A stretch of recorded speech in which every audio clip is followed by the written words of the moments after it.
Nuevamente, buenos días para todos. Hoy vamos entonces a hablar de lo que ya preguntamos en esa prueba de conocimientos previos. Pero antes de comenzar a responder las preguntas que estaban ahí planteadas, vamos a preguntarnos qué podemos esperar una vez terminemos la clase de ingeniería económica. ¿En qué van a estar ustedes en capacidad de hacer una vez terminen la clase de ingeniería económica? Y aquí les traigo una serie de planteamientos que ustedes estarían en capacidad de resolver, o al menos de esquematizar la solución, teniendo en cuenta pues, lo que aprendan durante este semestre. Un primer cuestionamiento es, por ejemplo, que ustedes estuvieran en capacidad de tomar una decisión como esta, si debería construirse un paso a desnivel debajo de una vía rápida en una ciudad pequeña de 25.000 habitantes, o si por el contrario debería ampliarse esa vía rápida a lo largo de la ciudad. Tenemos dos alternativas, ¿cierto? O sea, hay una necesidad en una ciudad pequeña de 25.000 habitantes de ampliar una vía, que seguramente es la vía principal de esa ciudad, ya sea porque ahí pase tráfico que no es solo de la ciudad, sino puede ser nacional o por alguna otra razón.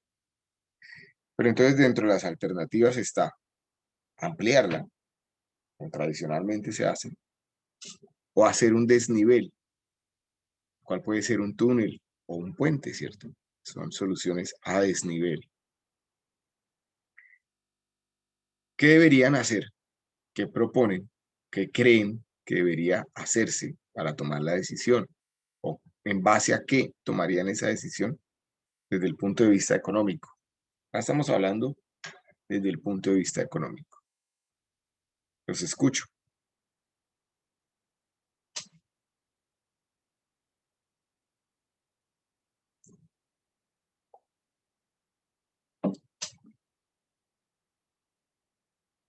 Pues creería que depende del trayecto, ¿no? A ver si mucha gente lo va a usar y eso, porque si mucha gente no va a usar ese paso de nivel, pues simplemente se ampliaría la otra vía. Sería una opción, digo yo. ¿Quién dice más? ¿Quién dice otra cosa? Pues quizá ampliar la vía pues sea económicamente más, bueno, menos costoso, pues porque supongo que hacer cosas como un túnel y o un desnivel pues requiere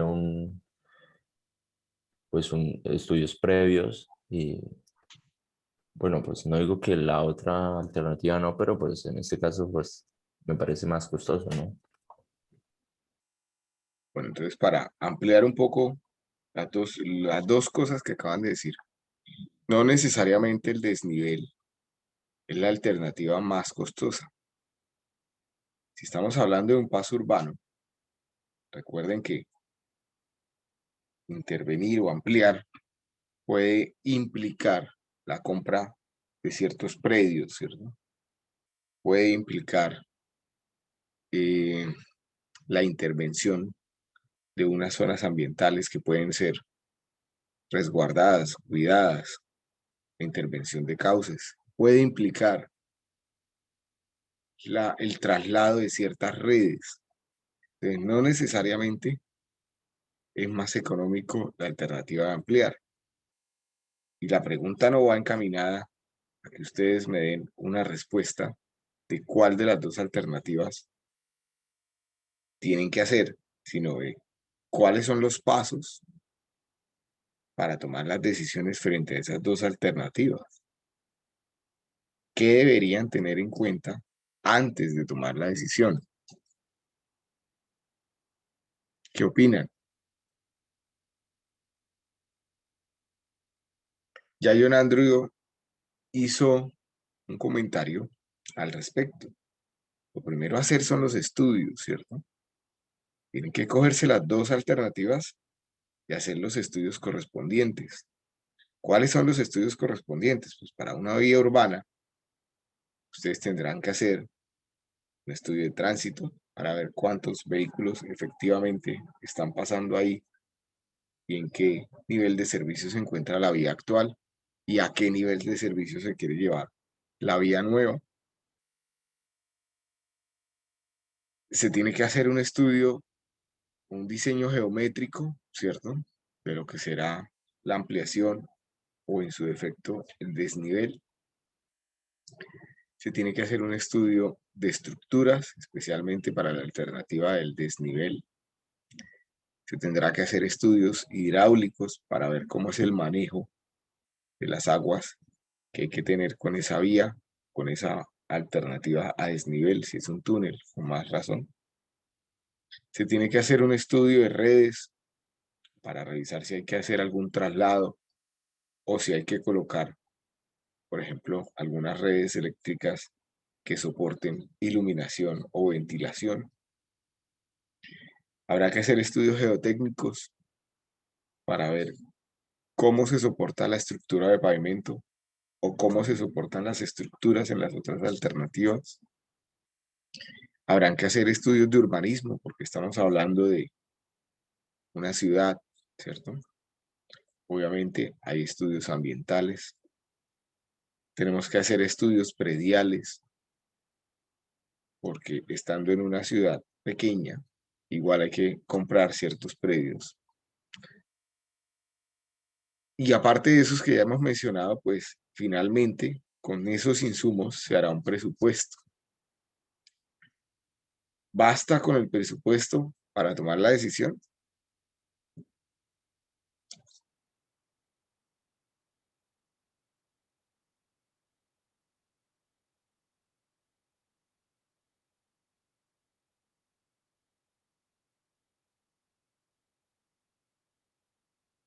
¿Si me van siguiendo o no? Sí, pero creo que también la economía, ¿no? Porque la idea es gastar lo menos posible. Bueno, en algunos casos. Por eso, pero basta con conocer el presupuesto para tomar la decisión de cuál es la más económica. Entonces, ya que hablamos de seleccionar la alternativa más económica, También entraría como viabilidad de proyecto, o sea, otras cosas que influirían de qué beneficios traería cada vía. sí, es importante para la evaluación. Gracias, Carlos, para la evaluación de los proyectos específicamente públicos, en donde no hay un privado queriendo ganar un dinero, sino lo que se quiere es atender una necesidad de la comunidad, en donde se involucran precisamente lo que dice Carlos, conocer y evaluar cuáles son los beneficios que trae una vía una alternativa frente a la otra. ¿Qué tipo de beneficios pueden haber en este tipo de proyectos?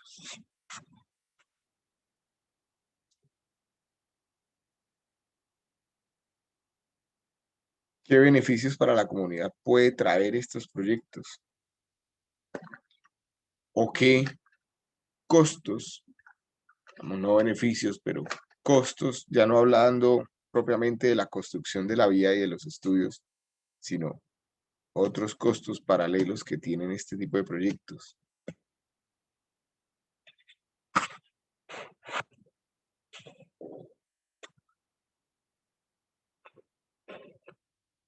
O otras cargas, por llamarlas así. ¿Cuáles?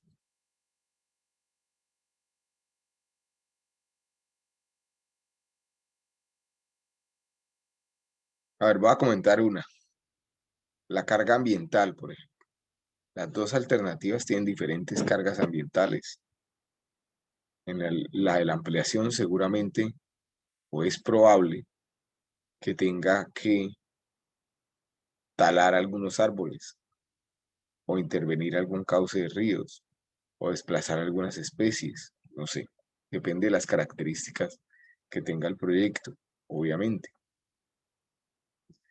Pero la alternativa de desnivel, por estar en la misma franja de construcción de la otra vía, pues aparentemente no lo requiere.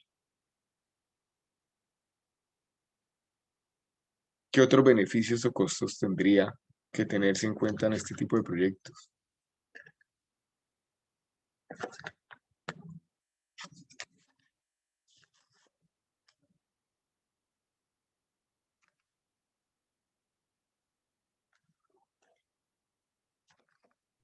Lo beneficio sería las personas, ¿no? Con todos los dineros para una comunidad, para llegar de un lugar a otro más fácilmente. Además, si es ampliar la vía, sería reducir un tráfico que de pronto a cierta hora del día hay mucha accesibilidad, tal vez. Sí, de acuerdo, esos son beneficios que traen los proyectos de estas características: mejorar la movilidad, mejorar la seguridad vial, disminuir los costos de operación de los usuarios de la vía, porque al haber menos trancones, pues los usuarios tienen que frenar menos, por ende van a gastar menos repuestos de sus vehículos, menos insumos como la gasolina de sus vehículos, como los aceites.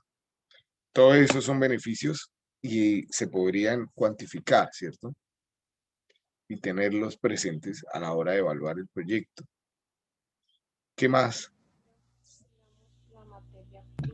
Profe, yo diría que pues la tranquilidad de los residentes de la zona, porque pues la ampliación de la vía siempre puede llegar a molestar tal vez, y pues la ampliación de vías también siempre incentiva la compra de vehículos, ¿no? Entonces, Bueno, pero independientemente de todo, el nivel de servicio y la capacidad se está ampliando. O sea, si es una ampliación o si es un desnivel, la capacidad se está ampliando.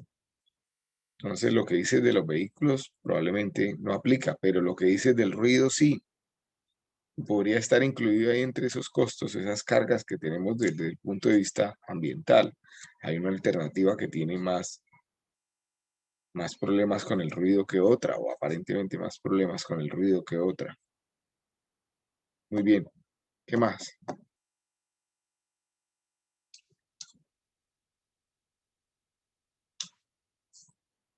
¿Qué pasa con los terrenos que están al lado del proyecto?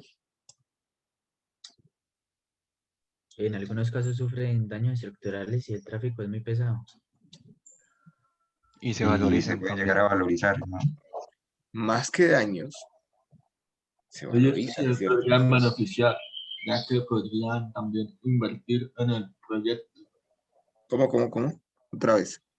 Que las personas cerca al trayecto podrían beneficiarse y también poder invertir en el proyecto. O sea, si me da a entender. De acuerdo, sí. Los predios que están cerca a la vía se van a valorizar.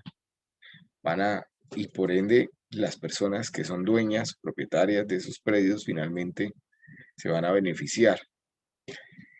Eh, Volviendo al tema de los daños estructurales en las viviendas. Si la vía está construida con todos los parámetros de ley, tienen que haber unos aislamientos antes de llegar a las primeras viviendas, ¿cierto? Cosa que muchas veces no se respeta en las ciudades o las vías. Digamos, las ciudades se fueron apropiando de los aislamientos de ese tipo de vías principales. Acá hablamos de una vía rápida, ¿cierto? Entonces ahí es una vía principal. Entonces no debería ocurrir el tema de que por vibraciones se comience a haber daños estructurales si se respetan esos aislamientos. ¿Qué pasa con los predios que se ven afectados por el desarrollo del proyecto en el caso de la ampliación? Es decir, no los que van a quedar al lado del proyecto terminado, sino los que se van a requerir para el proyecto. Deben ser comprados o adquiridos de alguna forma. O se debe rediseñar parte del proyecto. O sea, son costos para el proyecto. ¿Qué pasa con las personas que puedan tener un negocio en alguno de esos predios.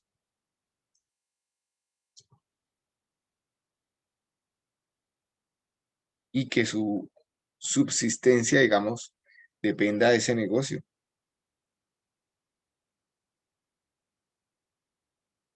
Bueno, se verá afectado económicamente. O sea, si debe vender y pues, en una primera instancia, pues se vería afectado económicamente, ¿no? Claro, y el proyecto tiene que tenerlo en cuenta, y es algo que desde el punto de vista social se llaman lucros cesantes y se compensa, en teoría se intentan compensar, o sea, se paga una compensación, una indemnización por el hecho de tener que comprar un predio en donde hay un negocio. Pues fíjense que hasta ahora, para poder responder este tipo de preguntas, si bien hay un tema de ingeniería económica, porque al final se trata de conocer el ciclo de vida del proyecto, bueno, antes de rematarlo, les hago la pregunta. ¿Es suficiente conocer el presupuesto, es decir, el valor de la obra, más los beneficios que ustedes ya mencionaron, más las cargas que ustedes ya mencionaron para tomar la decisión? ¿O todavía falta algún aspecto a tener en cuenta? Dale mi minuto. Ya bueno.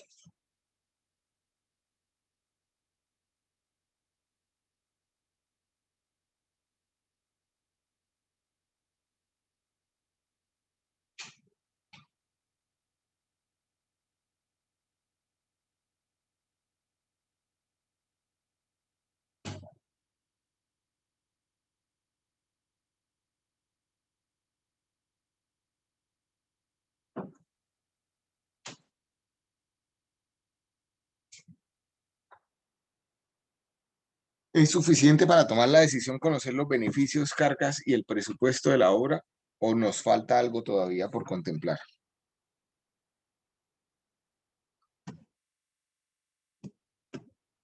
¿Qué pasa con la obra propiamente dicha una vez construida? Es que al cabo de un tiempo toca hacerle cierto seguimiento de mantenimiento. Toca hacerle mantenimiento para mantenerla en buenas condiciones, para que siga funcionando por el tiempo que se diseñó. Entonces, eso también hay que tenerlo presente a la hora de tomar la decisión. No es lo mismo ni cuesta lo mismo el mantenimiento que hay que hacerle a una vía, a una ampliación de una vía, o una vía, digamos, en doble carril, en doble calzada,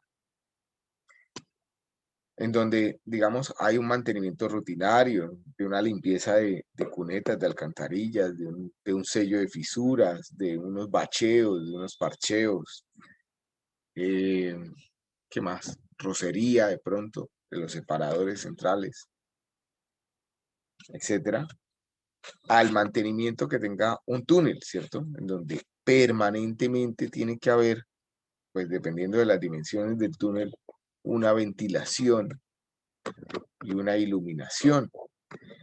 Nada más la iluminación se implica un gasto, ¿cierto? Gasto permanente en el proyecto. Hay que tenerlo en cuenta a la hora de tomar la decisión. Lo mismo si es un puente. En las noches tiene que tener iluminación. Y habrá que hacerles unos estudios de patología después de cada X tiempo. Pero probablemente su mantenimiento de la carpeta asfáltica es menor al de las doble calzada, ¿cierto? Porque ya está puesta la carpeta sobre una estructura rígida y no sobre un suelo que se deforma con el paso de los vehículos y en donde se puede ver afectado, por ejemplo, por el agua, si no se hace un mantenimiento rutinario eficiente. Con esto en mente, pues se tiene que hacer un estudio de ingeniería económica en donde se analiza cuáles son todos los ingresos y gastos a lo largo del ciclo de vida del proyecto, desde su construcción.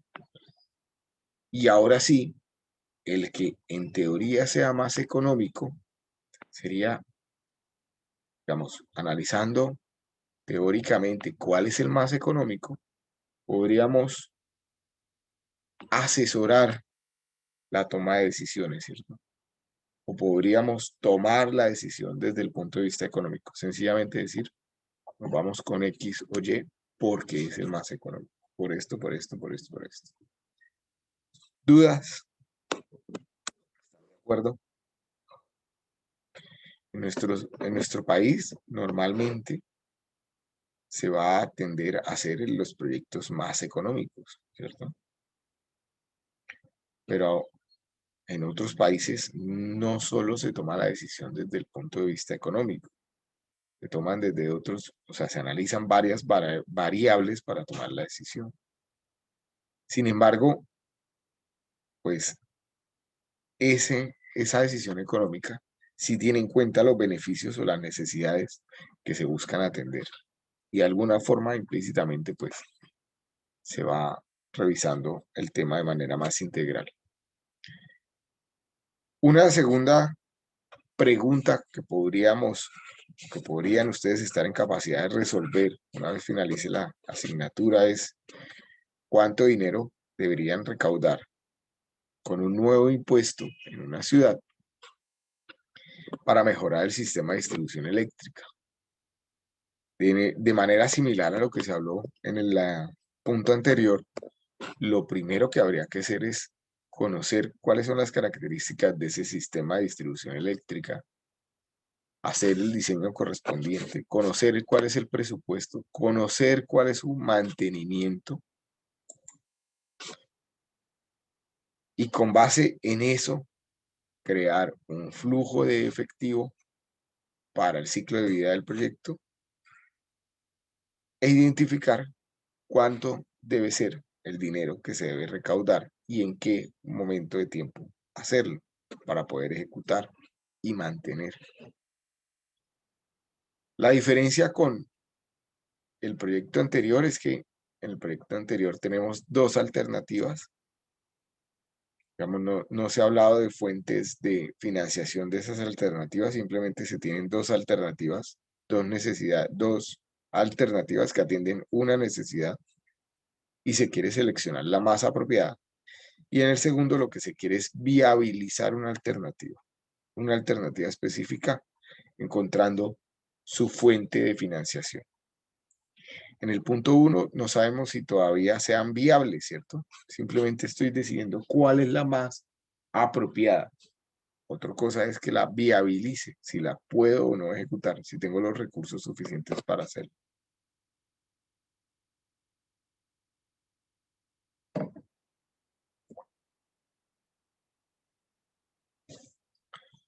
Una tercera pregunta que podemos responder es si es efectivo para el Estado compartir el costo de la construcción de una nueva carretera concesionada con un contratista o de peaje con un contratista.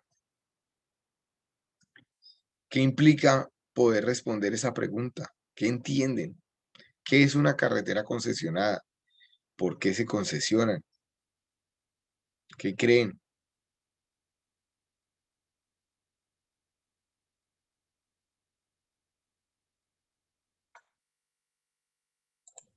No es cuando ellos dan como arreglan la carretera y con los peajes ellos, digamos que se pagan con el tiempo, de decirlo de alguna manera, ellos pues, con lo de los peajes y eso, y se pagan y se dan un poco más de dinero durante cierta cantidad de años. Supongo que lo harán dependiendo del costo de la vía, de cuánto vale hacer la vía y el flujo de vehículos que haya. Creo que haciendo de esa manera es que miran si es efectivo, ¿no? De acuerdo, pero, ok, el concepto de concesión lo tienes claro, ¿cierto? O medianamente claro. De pronto ahí faltó un pequeño tema. La pregunta es, ¿por qué concesiona el Estado una vía? O, bueno, complementando lo que dice Marcos, ¿por qué concesiona el Estado una vía?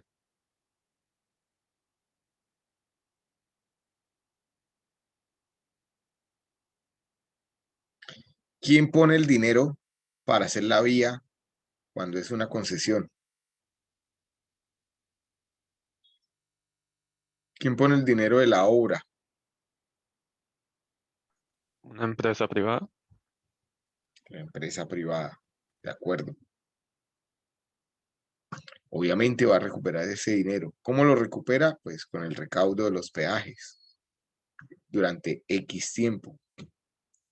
Entonces, ¿por qué el Estado concesiona?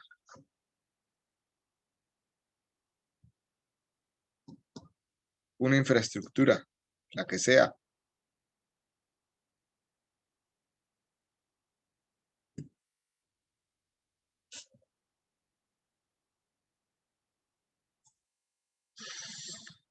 Ahí no entraría de que, o sea, no se tendría que utilizar el dinero de gasto público, sino que sería con dinero privado de otra empresa y entonces sería como para ahorrar el recurso público. Sí, aunque la palabra apropiada no sería del todo ahorrar. Lo que se quiere es apalancar, ¿cierto? O sea, el Estado no tiene todos los recursos inmediatamente para hacer el desarrollo de un proyecto público.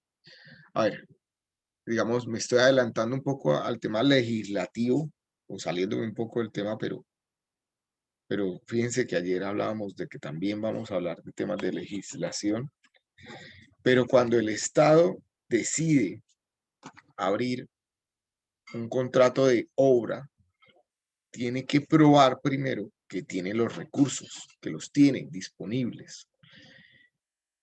Cuando el Estado decide concesionar una vía, lo único que tiene que probar, digamos, para hacer ese contrato de concesión, es que puede haber un recaudo con el que se le pueda pagar a futuro el costo de la vía y el costo del mantenimiento a un tercero, que es el que va a tener los recursos para ejecutar el proyecto inmediatamente. Entonces, lo único que está haciendo o lo que busca el Estado a través de una concesión es apalancamiento. Busca traer al presente unos dineros que requiere para ejecutar una obra hoy. Entonces, volvamos a la pregunta que estaba planteada. ¿Se justifica hacer eso? ¿El Estado vale la pena concesionarlo o no? ¿Y de qué depende que sí o que no?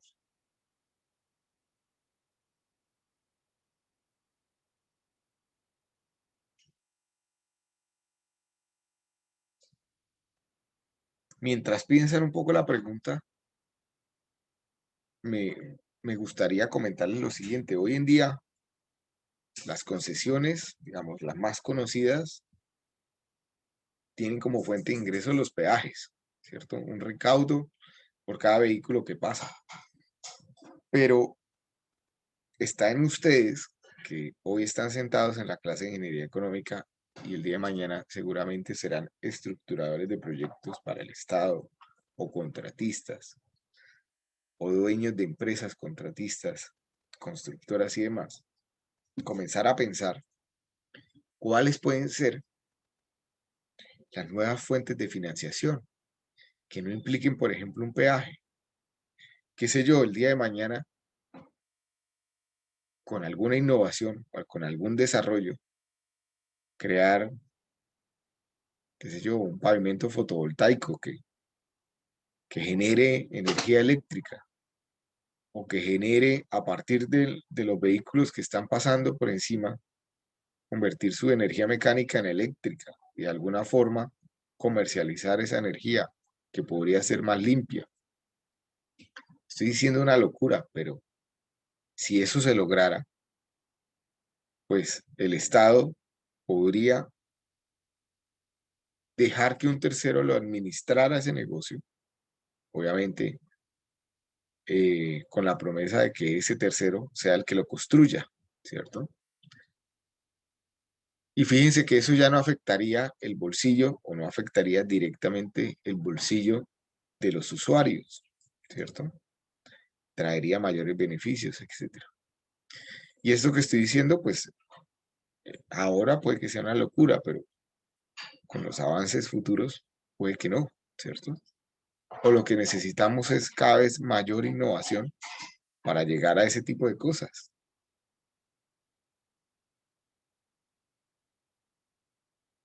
Necesitamos innovar en las fuentes de ingresos para poder desarrollar y construir las necesidades que tiene nuestro país. Digamos, ahí es el llamado desde asignaturas como esta a ustedes que por el simple hecho de estar sentados en una universidad y en la universidad en la que están, pues pueden hacerlo en un futuro. Volviendo a la pregunta, ¿vale la pena para el Estado hacerlo o no? ¿De qué depende?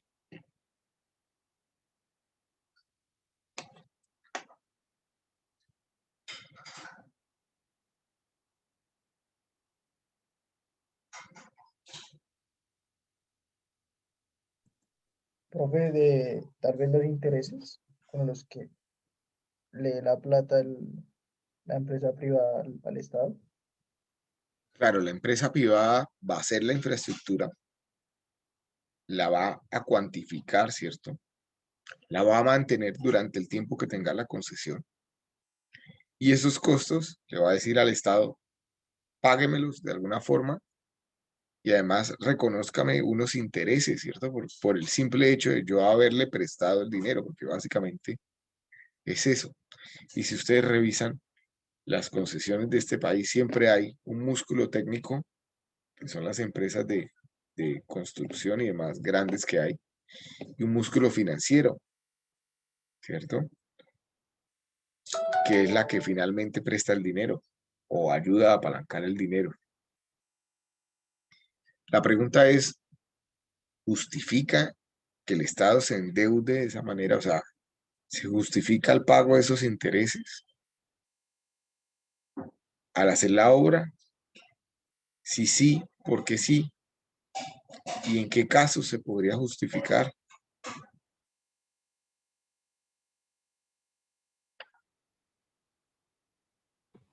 Profe, pues yo creería que el Estado que en un lugar determinado no tiene ninguna vía, o es una vía, por ejemplo, secundaria, una vía, una trocha, y tiene la oportunidad de que un tercero haga una vía primaria que beneficie a a la comunidad, y pues que ellos obtengan ganancias de eso por decir algo 10 años y que a los 10 años ya le quede al Estado. Yo creo que al Estado le beneficia, es bueno para el Estado. Puede ser que al corto plazo pues no reciban como tal beneficios económicos, pero con el tiempo pues la vida les queda a ellos y de todas maneras es un beneficio para la comunidad. Bueno, parcialmente es cierto. Para que se justifique, al igual que como lo mencionamos en la primera pregunta, el Estado tiene que comenzar a contemplar cuáles son los beneficios que va a traer la obra. Si lo plantea Saúl, como lo estás diciendo, del hecho de pavimentar una vía secundaria, pues habría que ver qué beneficios traería esa vía secundaria. Por ejemplo, si hay algo que explotar en esa zona que aún no haya sido explotado,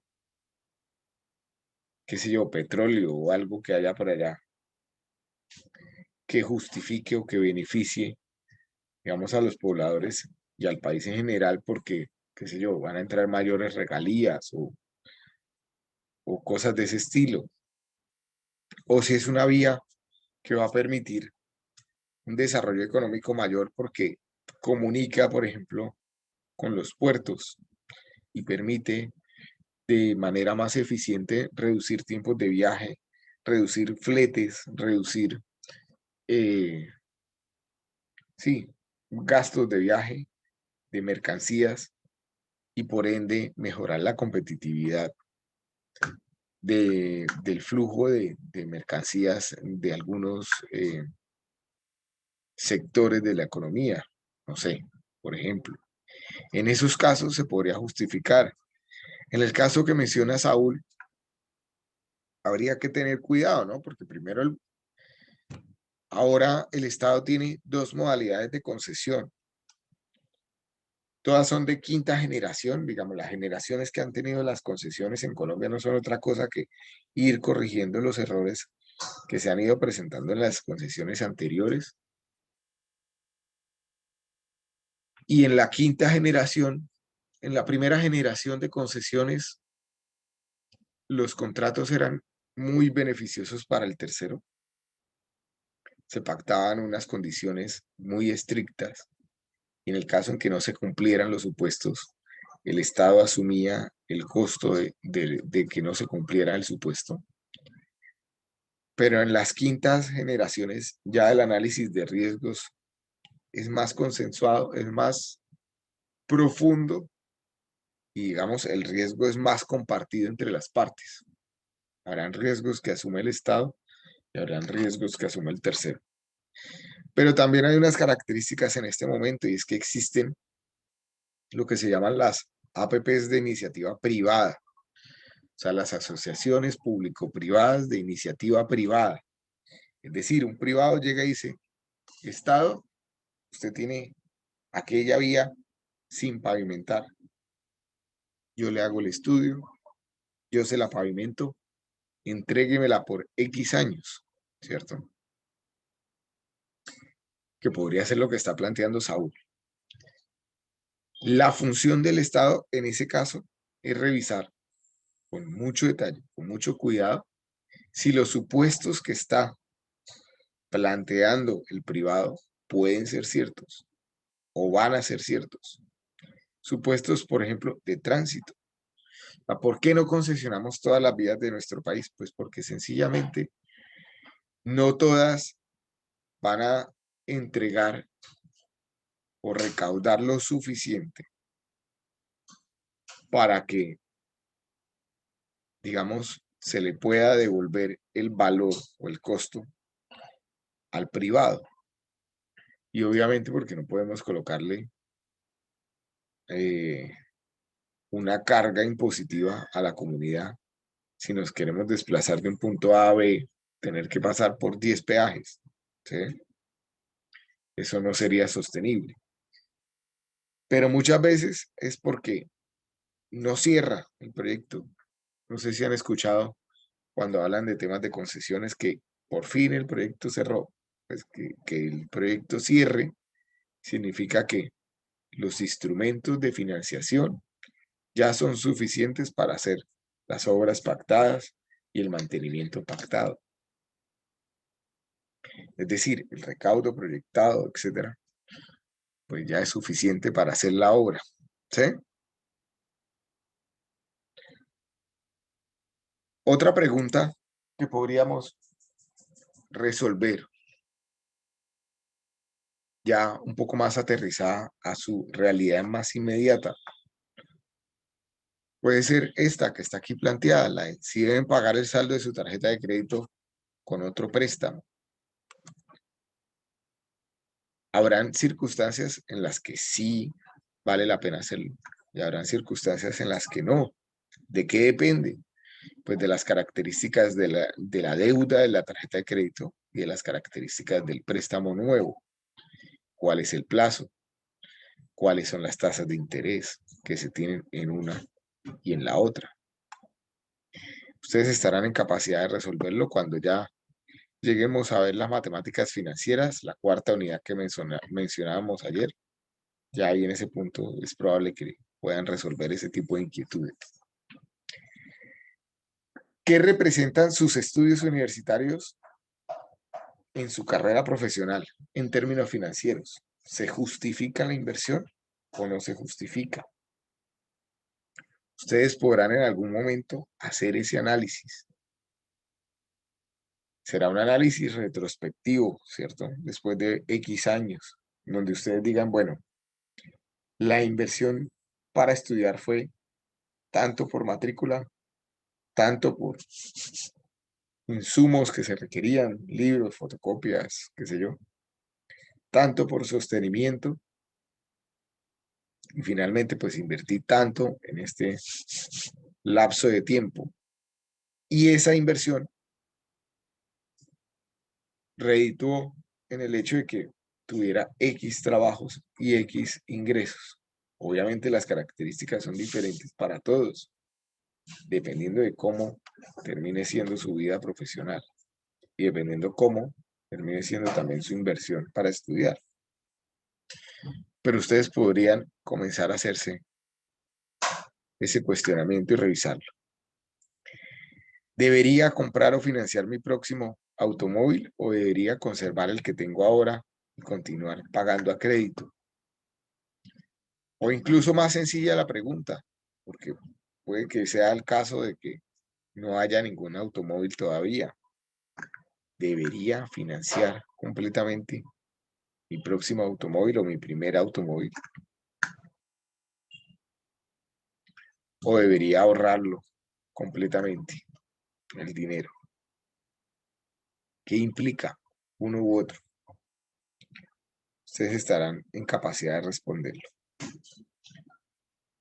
Hablemos un poco de las preguntas que estaban planteadas. ¿Qué es la ingeniería económica? Pues teniendo en cuenta lo que ya hablamos en las preguntas anteriores, la ingeniería económica es un conjunto de técnicas matemáticas que simplifican comparaciones económicas. ¿Para qué? Pues con esos conceptos y análisis matemáticos se ayudan a las personas a tomar decisiones fundamentadas sobre cómo invertir mejor los fondos o el capital. Entonces, conjunto de técnicas matemáticas que me ayudan a tomar decisiones fundamentales. Fundamentalmente implica formular, estimar y evaluar los resultados económicos cuando existan alternativas disponibles para llevar a cabo un propósito definido. Fíjense que esto que está aquí escrito está relacionado con dar respuesta, por ejemplo, al planteamiento que se hacía en la diapositiva anterior, al primer planteamiento que analizamos. ¿Qué determina la capacidad de consumo de una persona? ¿Qué es consumo? ¿Quién me ayuda? ¿Qué creen que es consumo?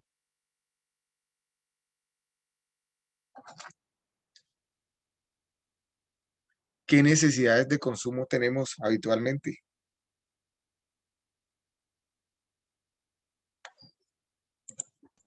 Comida, vivienda, Los servicios. Comida, vivienda, servicios, transporte, ¿cierto? Las necesidades que tiene una persona. Son las diferentes necesidades, ¿cierto?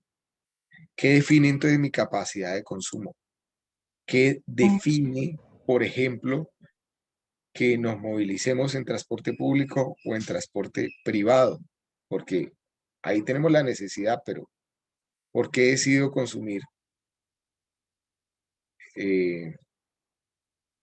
Irme por transporte público o por transporte privado.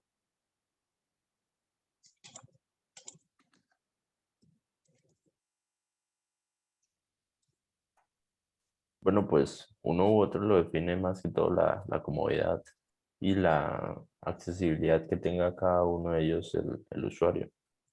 Estamos hablando desde el punto de vista económico. ¿Qué define que pueda montarme en transporte público o que pueda montarme en transporte privado? la capacidad económica, porque algunos salen más baratos. Es decir, ¿qué define mi capacidad de consumo? O sea, ¿cómo Sus doy respuesta a ingresos. esto? Los ingresos. ¿Qué más? Sus otros gastos. La capacidad que tiene esa poder persona. endeudarse, ¿no? Otra vez. Me perdí. Los El demás capital que gastos. posee la persona. Los costos en el mercado actual. El capital, los costos del mercado actual. No, a ver. ¿A La qué se capacidad refieren que con tenga. costos? ¿A qué se refieren con costos?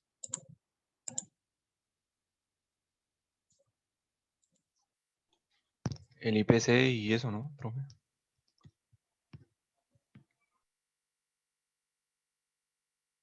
¿No sería mejor gasto que tiene la persona?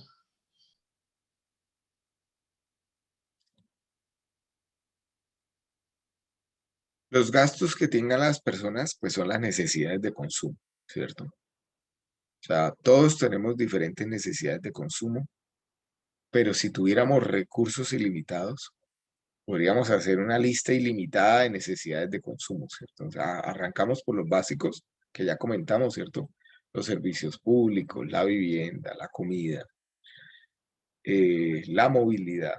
Pero si tuviéramos recursos ilimitados, entonces arrancamos meta y el gimnasio, meta las salidas a los restaurantes, las salidas a viajes, cursos de cuánta cosa, ¿cierto? O sea, comienzan a aparecer unas necesidades que ya no son básicas, pero que nos gustaría satisfacer. ¿De qué depende que podamos satisfacer más esas necesidades de consumo? Pues por una parte de los ingresos, ustedes ya lo comentaron, pero por otra parte, son dos aspectos que se involucran.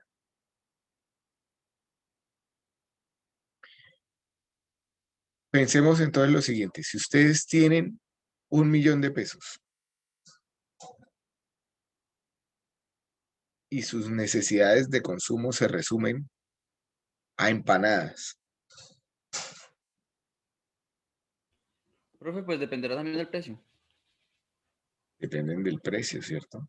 Iba a decir cuántas empanadas pueden consumir, pues depende del precio. Si ustedes tienen $1.000.000 y sus necesidades se resumen a empanadas, ¿cuántas empanadas pueden comprar con $1.000.000? Muchas más que si tuvieran 1.000.000 de pesos, ¿cierto? Con toda seguridad. ¿De qué depende? Pues del precio de las cosas y de la capacidad adquisitiva que tenga la moneda, que en últimas es lo mismo. La capacidad de consumo entonces depende de cuánto dinero gana esa persona, es decir, de su nivel de ingresos, y de cuánto valen las cosas en el mercado. Cambio y nivel de los precios. ¿Cuál es el propósito de invertir en un proyecto real desde el punto de vista económico?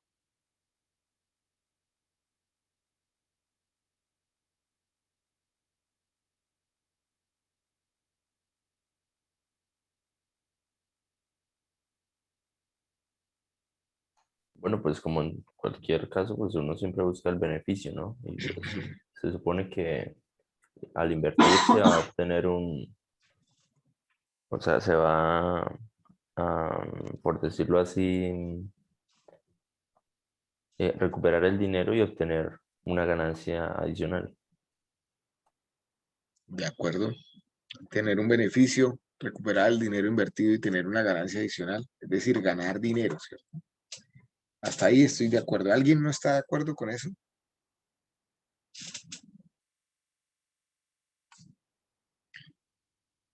El inversionista espera recibir una cantidad de dinero mayor de la que originalmente invirtió, es decir, ganar dinero. Ese es el propósito de invertir en un proyecto real desde el punto de vista económico, ¿cierto? Pueden que hayan otros objetivos que no son económicos. Entonces, ¿cuánto dinero? Si yo les digo a ustedes que hoy invierten 1.000.000 de pesos y dentro de un año obtienen 1.100.000, ¿ganaron dinero? Posiblemente no por efectos de inflación y devaluación de la moneda.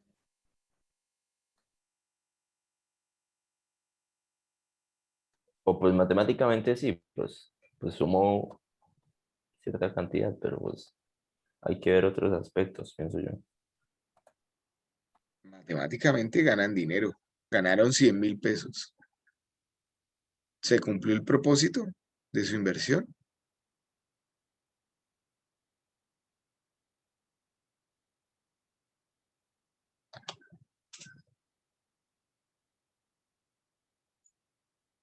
¿Sí o no?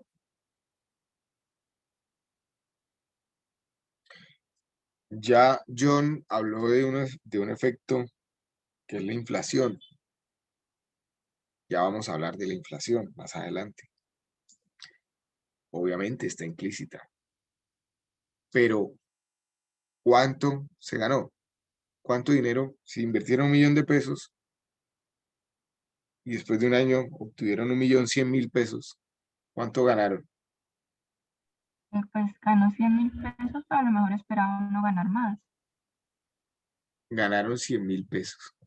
¿Y en porcentaje cuánto ganaron? Uy,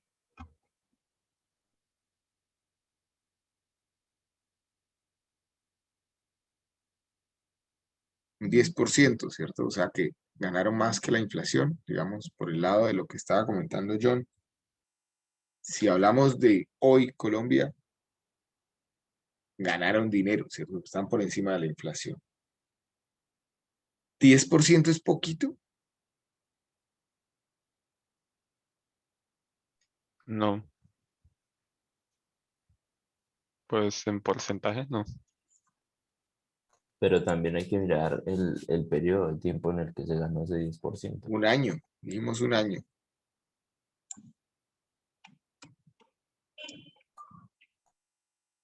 Pues a mí me parece ¿Poquito? poco. En un año ganar 100.000 pues, me parece poco. A ver, hay que ver que la inversión no fue tanta. Pues también dependiendo del monto que uno invirtió, uno va haciendo, pero sería mucho de acuerdo al monto que yo invertí, que sería 1.000.000 de pesos. Sí. A ver, aquí es cuando la clase de ingeniería económica se vuelve compleja y es porque todos tenemos unos presaberes relacionados con el tema del dinero y desde muy pequeños estamos manejando dinero, independientemente de si trabajamos o no trabajamos, siempre desde muy pequeñitos sabemos lo que es el dinero o creemos saber lo que es el dinero y hemos utilizado el dinero, ¿cierto? Y hay unos conceptos que ya tenemos de alguna forma buenos o otros no tan buenos que habría que entrar a revisar. Aquí, cuando yo les digo, les hablo de invertir, lo primero que de pronto se nos viene a la cabeza es, no sé si les está pasando, si de esa inversión van a vivir, ¿cierto? Comer, qué sé yo. No necesariamente estamos hablando de eso, ¿cierto? Estamos hablando de que tengo un dinero y ese dinero lo voy a poner a producir. Ya lo dice Carlos, digamos, para una inversión de 1.000.000 de pesos, obtener 100.000 pesos, pues en un año no es poquito, ¿sí? No es poquito. Pero a los que les parece poquito, la pregunta es, ¿por qué? Porque puede pasar que para algunos sea poquito, ¿sí? ¿De qué depende que sea poquito?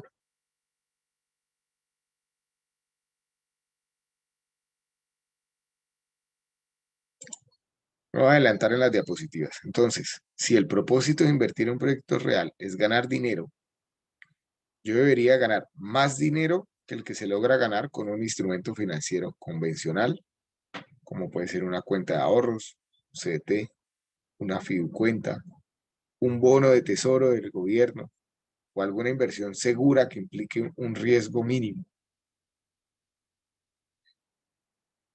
¿Por qué más que eso? Mínimo más que eso. Pues porque en estos instrumentos definidos como seguros, entre comillas, yo no tengo que preocuparme de nada, simplemente pongo mi dinero y al cabo de un tiempo vuelvo por mi dinero y me dan una rentabilidad. ¿Alguien sabe lo que es un CDT?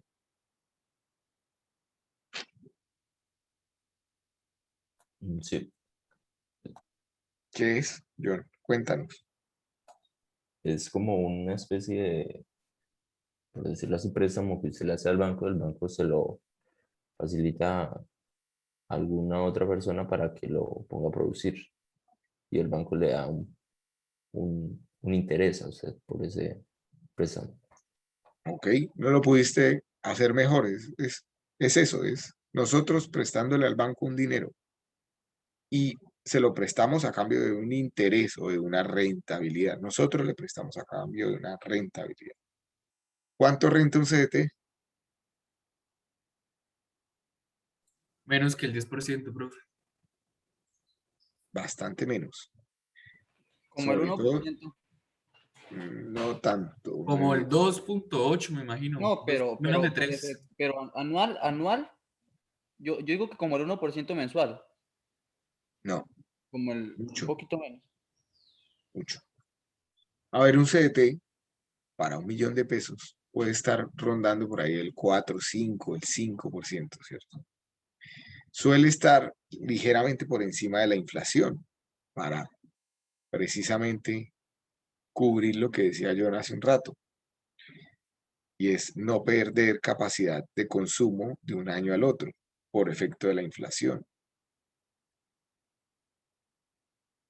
Tener una rentabilidad, pero no va a ser mucho mayor. O sea, es una forma de ahorrar nuestro dinero sin que pierda capacidad de consumo, sin que pierda capacidad adquisitiva.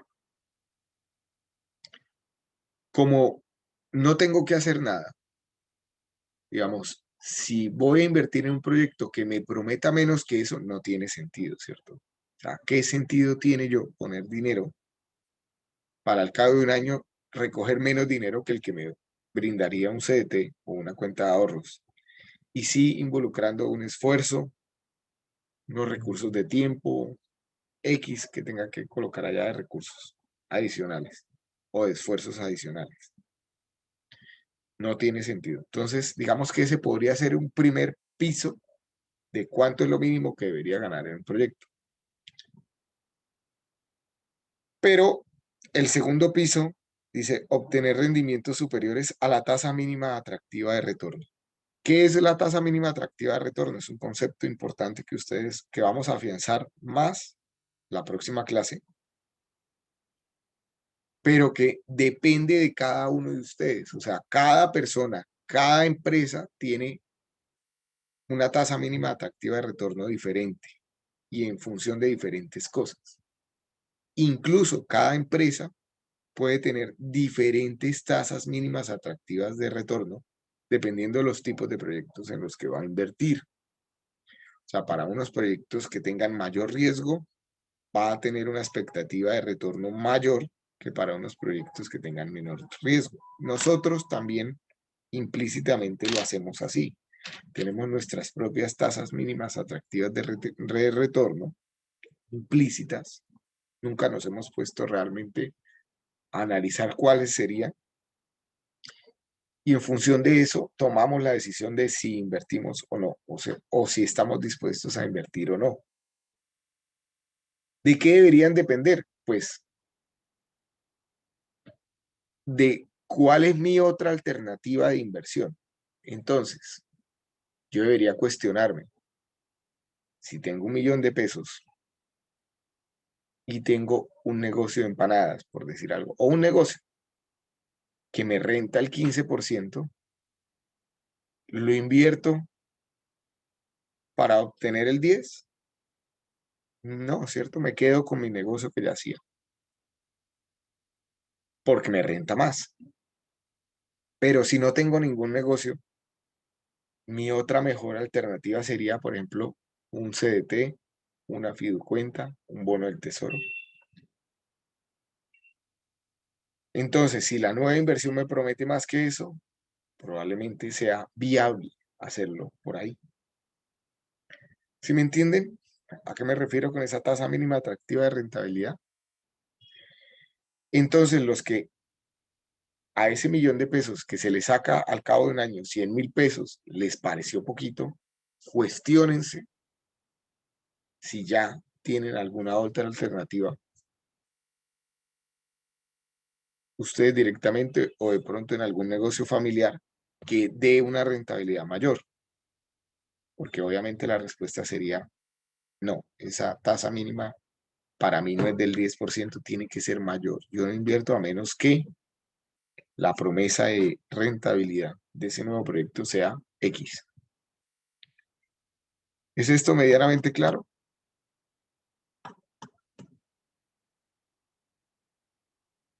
Sí. ¿Están de acuerdo?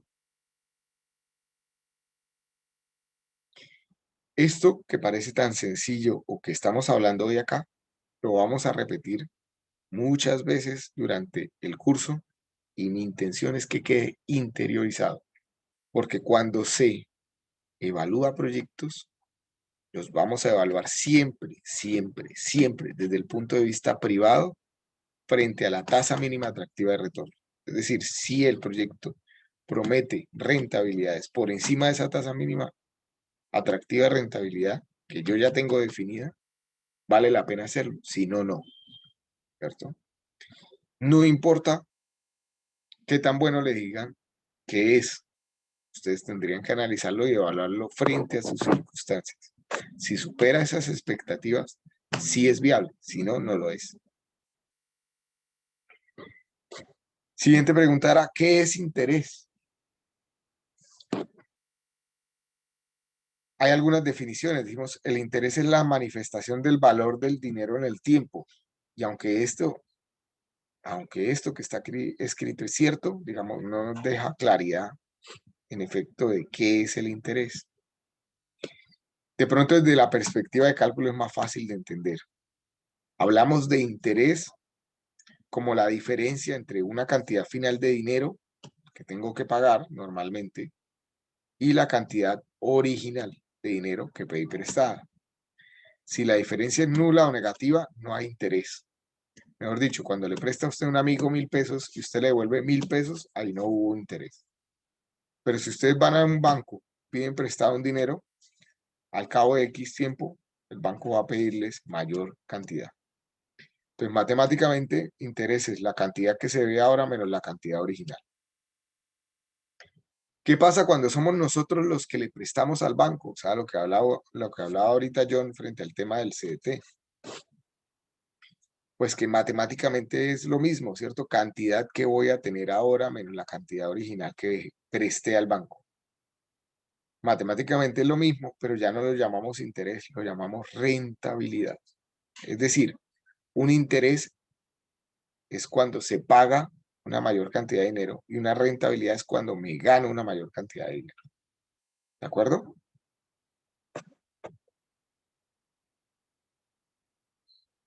¿Qué es inflación?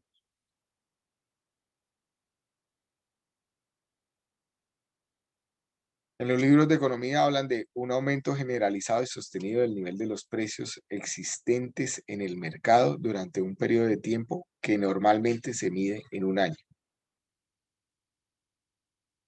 Cuando el nivel general de los precios sube, por cada unidad de moneda se adquieren menos bienes y servicios, es decir, se pierde capacidad de consumo, se pierde capacidad de adquisición de cosas con esa moneda. Es decir, que la inflación refleja la disminución del poder adquisitivo de la moneda. Es una pérdida de valor real del medio interno de intercambio y una unidad de medida de la economía. ¿Cuál es la unidad de medida o el indicador? Se llama IPC. En otras palabras, es el índice de precios al consumidor y este IPC es un indicador de la inflación y corresponde al porcentaje analizado de la variación general de los precios en el tiempo. ¿Quién calcula el IPC en Colombia?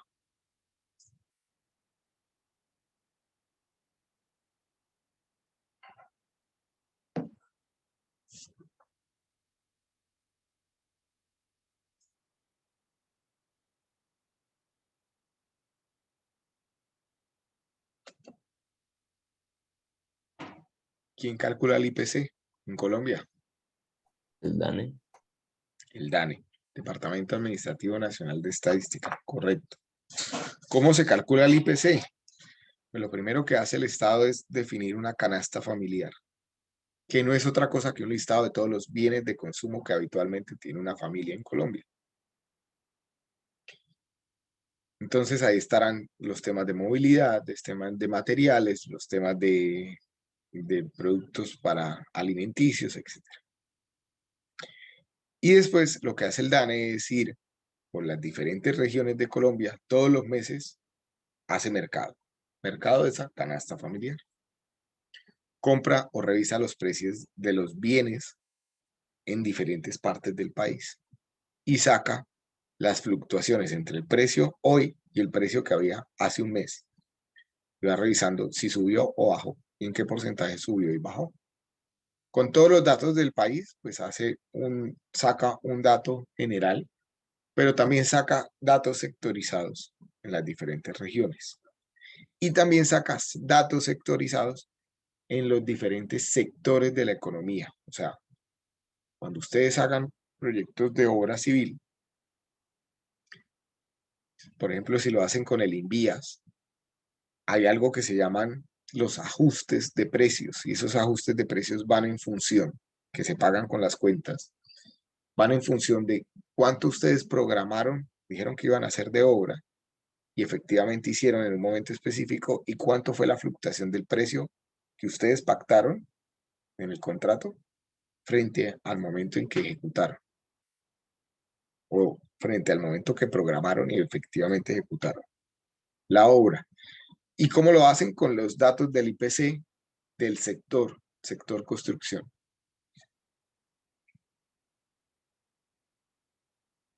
La inflación contribuye entonces a que haya una reducción en el poder de compra de las personas. Por eso John estaba tan preocupado, y tiene que ser así, en que lo que se invierta genere más dinero que la propia inflación, o si no, de un año al otro, con esa cantidad de dinero voy a poder comprar menos cosas que lo que hacía el año anterior. La inflación contribuye al incremento del indicador, por supuesto, al incremento del costo de equipo y mantenimiento, al incremento en el costo de los profesionales asalariados y empleados contratados por horas, a la reducción en la tasa de retorno real sobre los ahorros personales y las inversiones corporativas, que es justamente lo que decía John. Si hay mayor inflación y yo abrí un CDT, si yo abro hoy un CDT y pacto una rentabilidad del 5%, pensando que la inflación va a ser como venía siendo, por ahí del 3%, yo digo, bueno, al cabo de un año, con mi dinero que yo puse ahí, que lo guardé, que lo ahorré, voy a poder comprar lo mismo que hoy, y de pronto un poquito más, porque va a tener una leve diferencia entre lo que me gano y lo que han fluctuado los precios en ese año, que es la inflación. Pero si resulta que hoy abro un CDT al 5% y la inflación no fue el 5%, sino el 6%, no fue el 3%, perdón, sino el 6%, pues resulta que al cabo de un año, si bien tengo el dinero más X de rentabilidad, más un 5% de rentabilidad, esa rentabilidad no va a compensar el aumento de los precios y voy finalmente a perder dinero. Esa es una de las preocupaciones que tienen, por ejemplo, en Estados Unidos con el paquete de reactivación económica del gobierno Biden, que dicen que va a traer un efecto inflacionario. Allá se preocupan mucho, acá nos preocupamos muy poco. Pero ¿qué va a pasar con la reforma tributaria? ¿Qué pasa con los precios de los productos que no están grabados con IVA y que les piensan poner IVA? Nada más ahí el precio de los productos va a subir un 19%. O sea que si solo compráramos esos productos, vamos a ser un 19% más pobres, por efecto simplemente de tener que comprar lo mismo 19% más caro. Va a haber inflación, ¿cierto? Va a haber inflación. La pregunta que debería hacerse el gobierno, que seguro ya se la han hecho, pero igual no les importa, es, ¿será que la solución que están planteando es más grave que la enfermedad? Porque al final, si produce un efecto inflacionario, al otro año no va a querer todo el mundo que le suban más su salario para poder compensar ese mayor aumento. Y esa subida en los salarios, al final, no va a reflejar otra vez la misma necesidad. No va a dejar el mismo hueco fiscal. Bueno, ahí se los dejo para que lo reflexionen. Recuerden que parte de las competencias que queremos afianzar acá es su pensamiento crítico. Si ustedes se van a Moodle, voy a activarles por acá una pestaña que habla de conceptos básicos. En esa pestaña de conceptos básicos tienen la presentación de la próxima clase. Por acá voy a ocultar el video. Voy a ocultar. Bueno, voy a dejar abierto el foro, pero pues todavía no se angustien con el tema del foro. Por acá donde dice presaberes, ya tenían la presentación, sí, ahorita les cargo el video. Y ya.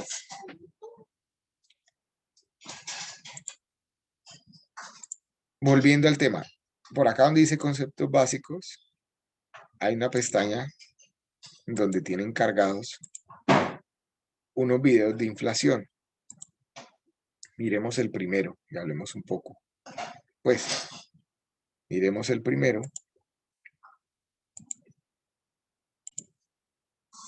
Y así afianzamos un poco el concepto.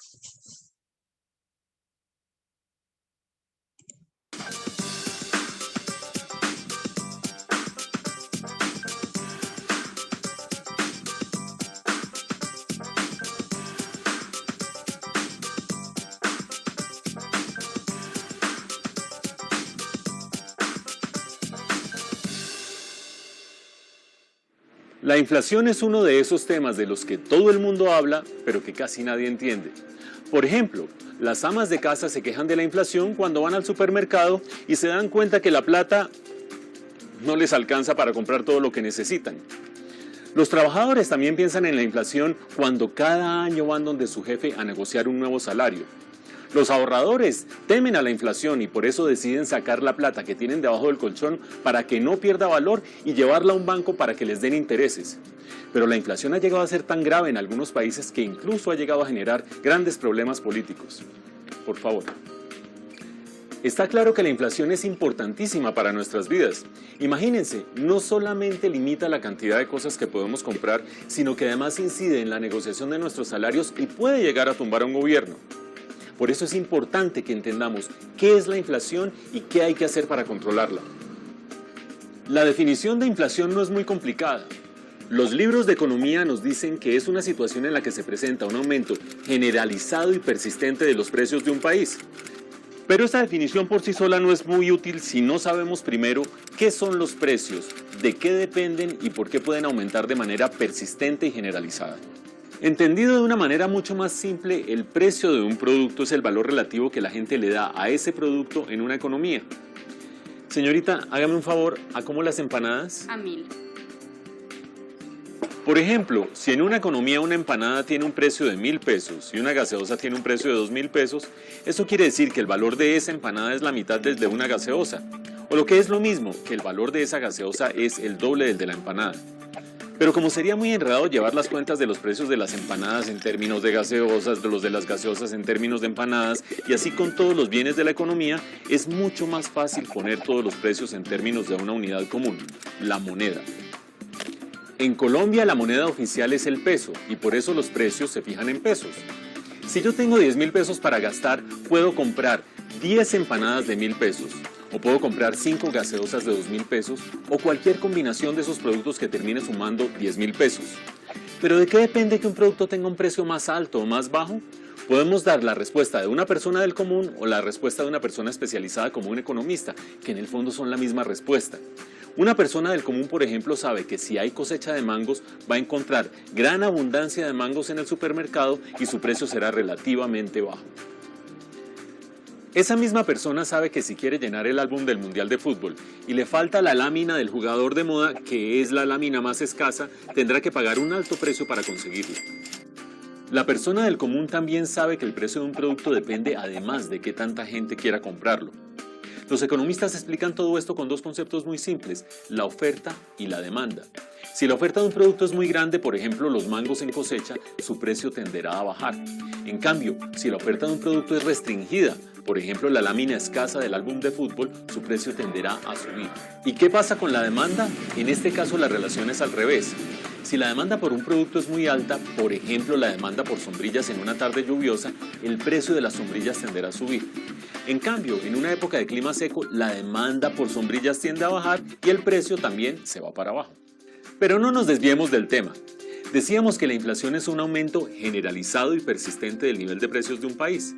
Eso quiere decir que la inflación no aumenta si solamente sube el precio de la lámina del jugador más popular del mundial, y tampoco la inflación desaparece si solamente baja el precio de los mangos. La inflación no se refiere a los movimientos puntuales de esos productos específicos, sino a movimientos generalizados de todo el nivel de precios de la economía. De esta manera, si uno dice que una economía tiene una inflación de 10% en un año, quiere decir que el promedio de precios de todo el país se eleva en 10% durante ese año. De la misma manera, si la inflación en un país es del 100% anual, quiere decir que el nivel promedio de precios de toda esa economía se duplica en un año. Desafortunadamente, algunas veces la inflación se sale de control y termina acabando con la estabilidad económica de un país. Ese es el caso, por ejemplo, de Zimbabue, en el África, que en el año 2008 tuvo una inflación tan alta que los precios se duplicaban cada 24 horas, erosionando por completo la capacidad adquisitiva de la gente. En América Latina también ha habido casos de gran inflación, como por ejemplo los de Brasil, Argentina y Perú en los años 80. Colombia también ha tenido periodos de gran inflación, como por ejemplo los de la Guerra de los 1000 días a finales del siglo XIX y comienzos del siglo XX, cuando el aumento de los precios alcanzó un promedio anual de 390%. Afortunadamente, en los últimos tiempos, la inflación en Colombia ha estado bajo control, sobre todo después de que la Constitución de 1991 estableció la independencia del Banco de la República. Hasta aquí hay dos cosas que han quedado totalmente claras. La primera, la inflación es un aumento persistente y generalizado del nivel de precios de un país. La segunda, la inflación tiene un gran impacto sobre nuestras vidas, desde la fijación de nuestros salarios, pasando por las cosas que podemos comprar, hasta poder afectar incluso a la estabilidad política de un país. Pero un momento, si ya no estamos hablando de la cosecha de los mangos o de la escasez de la lámina del jugador más popular del Mundial de Fútbol, ¿de qué estamos hablando? ¿Qué factores pueden hacer que todos los precios de una economía aumenten de manera generalizada y persistente? ¿Qué hay que hacer para controlarla? Para conocer esas respuestas, no se pierda nuestro próximo video.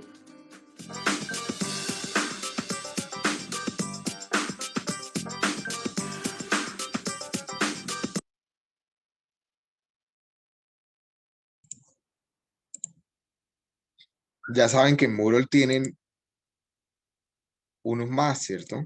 Tienen 5 videos más por si quieren afianzar más sobre el tema de la inflación. Tienen causas de la inflación, cómo se mide la inflación, por qué es importante controlarla, cómo se controla y qué es la hiperinflación. Hablemos de flujo de efectivo. Esto ya viene siendo el remate de la asignatura. Cuando ya estemos terminando casi todos los conceptos, vamos a comenzar a hablar de flujo de efectivo y de los flujos de caja y de los diagramas de flujo de caja. En un modelo económico estudiado, un flujo de efectivo en un momento específico del tiempo son todas las entradas, es decir, todos los ingresos que tenga en ese momento, hasta ese momento, y todas las salidas o costos que haya tenido estimadas de dinero hasta ese momento. Pueden ser estimadas o pueden ser reales, dependiendo de si ya estamos hablando de un proyecto en ejecución o de si estoy planeando un proyecto, estructurando un proyecto. Esto recibe el nombre de flujo de efectivo y se puede diagramar. Si los ingresos son superiores a los costos hasta ese momento, pues se diagrama con una flecha hacia arriba, y si es negativo, con una flecha hacia abajo. Dichas estimaciones se realizan para cada alternativa de análisis. Y para hacer un estudio de ingeniería económica, lo que hacemos es un flujo de efectivo durante todo el ciclo de vida del proyecto, programado cada X momentos de tiempo, que normalmente suelen ser cada año, ¿cierto? Pero que también podrías evaluarlo mensualmente o semestralmente, etc. Sin estimaciones del flujo de efectivo durante un periodo establecido, resulta imposible llevar a cabo un estudio de ingeniería económica. La variación esperada de los flujos de efectivo indica una necesidad real de un análisis de sensibilidad. Ya hablaremos en su momento de qué son esos análisis de sensibilidad. Otra de las preguntas era, ¿cuál es la diferencia entre un interés nominal y un interés efectivo? Hay algunas diferencias en las formas de expresar las tasas de interés que iremos viendo más adelante. pero si hablamos específicamente de interés nominal efectivo, la más importante es que la forma de expresar una tasa nominal o un interés como tasa nominal no incorpora el valor del dinero en el tiempo, mientras que las tasas efectivas sí. Otras diferencias son que las tasas nominales se utilizan normalmente para liquidar comercialmente operaciones financieras, mientras que las tasas efectivas se utilizan para comparaciones. Que las tasas nominales requieren, para que queden bien estipuladas, especificar la forma de pago y el periodo de capitalización o de pago o de composición, que es lo mismo, mientras que la tasa efectiva, si se expresa de manera anual, no requiere ninguna otra unidad. Las tasas nominales se comportan como una función lineal, mientras que las tasas efectivas como un polinomio. Y las tasas nominales tienen en cuenta el interés compuesto, que ya vamos a hablar qué es eso, mientras que las tasas efectivas, aparte de que tienen en cuenta el interés compuesto, también tienen en cuenta la reinversión de esos intereses. Y por ende, el valor total del dinero en el tiempo. La próxima clase vamos a hablar de conceptos básicos, pero antes de terminar por hoy, volvamos nuevamente a Moodle. Les voy a pedir que hagan lo siguiente. Por acá en la pestaña donde dice proyecto en grupo, ustedes ya tienen cargada una plantilla de evaluación de ideas de negocios. Por favor, descárguenla.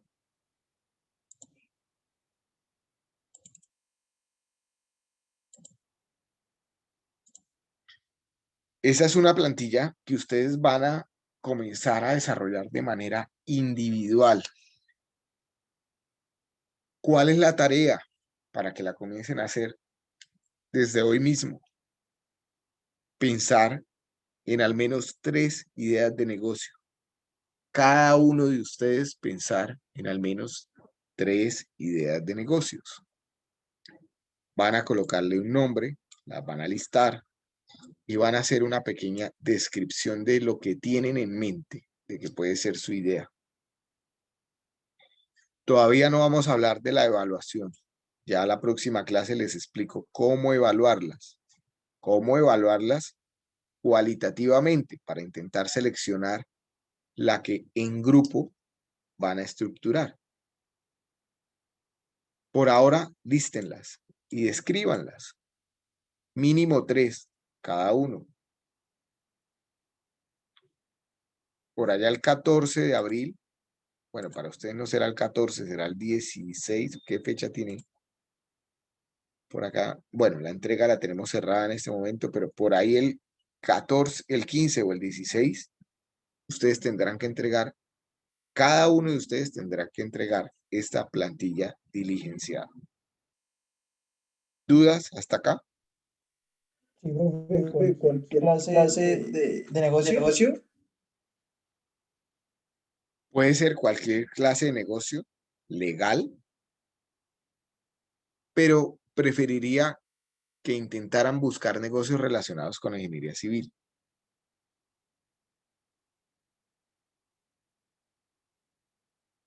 Sin embargo, si ustedes tienen alguna idea que ronda su cabeza desde hace mucho tiempo, que no esté relacionada con la ingeniería civil y que la quisieran analizar, pues esta es la oportunidad.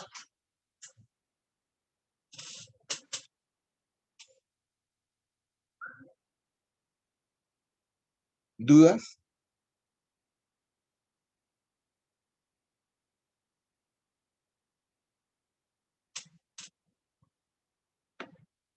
Bueno, si no hay dudas, dejamos hasta acá la clase de hoy. Nos vemos el próximo jueves. Profe, Sí. profe, es que si podría actualizar el Moodle. De acuerdo, sí, ya vi tu mensaje, ya lo actualizo para que queden cada uno. Ah, vale, gracias. Bueno, gracias a todos. Que estén muy bien. Hasta luego, profe. Hasta luego. Gracias, profe, igualmente. Hasta luego. Hasta luego, profe.